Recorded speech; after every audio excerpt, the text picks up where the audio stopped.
mahad maxamed salaad wasiir hore iyo xubin ka tirsanaa ururkii damjadiid malaha ajenda siyaasadeed malaha ganacsi uu shakhsiyan u leeyahay balse waxaa lagu tiriyaa mid ka mid ah siyaasiyiinta ugu nacab in dowladda Soomaaliya ay dalka horumar u horseedo. haddaba sababta maxay tahay? mahad maxamed salaad waxa uu ku dhashay kuna barbaaray baadiyaha gobolka Galgaduud. waxaa Muqdisho keenay Xuseen Cali Salaad oo ay ilma adeer yihiin 1996 isagoo aan waxbarasho asaasi ah qaadan ayuu jaamacad ku dhigtay shahaado been abuur. mahad maxamed salaad shaqadii ugu horeysay uu noloshiisa qabtay waxay ahayd xildhibaannimo.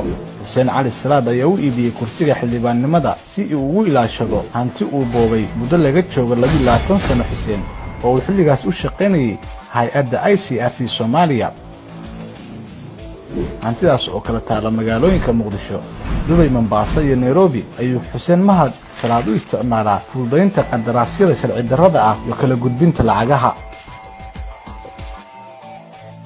mahad Salaad ayaa madaxda dowladda federaalka ka codsaday in aan laga hadlin dhulka isbitaalka xoogga oo ganacsada Xuseen Goley u saxiixday dowladda Xasan Sheekh. dhulka danta guud ee laga dhisay Hotel Africa oo ay shirko ku yihiin Xuseen Goley iyo Xuseen Cali Salaad, iyo dhulka ciidanka asluubta oo hadda Galmudug loo yaqaano oo xukuumaddii hore Xasan Sheekh Maxamuud ay u cabirtay labada ganacsade.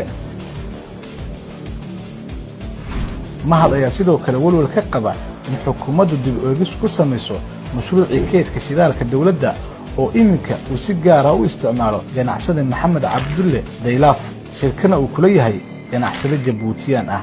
mashruucan ayaa lagu maalgeliyey in ka badan 12 milyan oo dollar, waxaana u xiran shidaalka dalka la soo geliyo gaaska diyaaradaha ee garoonka Aadan Cadde.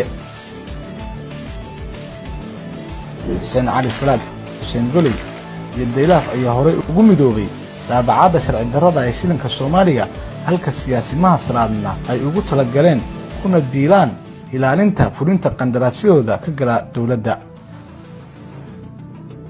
tusaale mahad Salaad waxa uu ka soo horjeedaa mas'uuliyiinta dowladda goboleedka Galmudug ee Dhuusamareeb jooga iyo kuwa Cadaadad jooga intaba ma booqan karo deegaanada uu ka soo jeedo, taasoo muujinaysa in uusan lahayn haba yaraatee wax aragti siyaasadeed ah. fulinta rabitaanka ganacsatada mahad Salaad adeegsanaysa oo u muuqda mid aan ka suurtagelaynin dowladda Soomaaliya hadda jirta ayaa mahad Salaad ka dhigaysa mid mucaaradnimo ku dhamaysta inta waqtigiisa ka dhiman isagoo aan lahayn wax ajenda cad ah.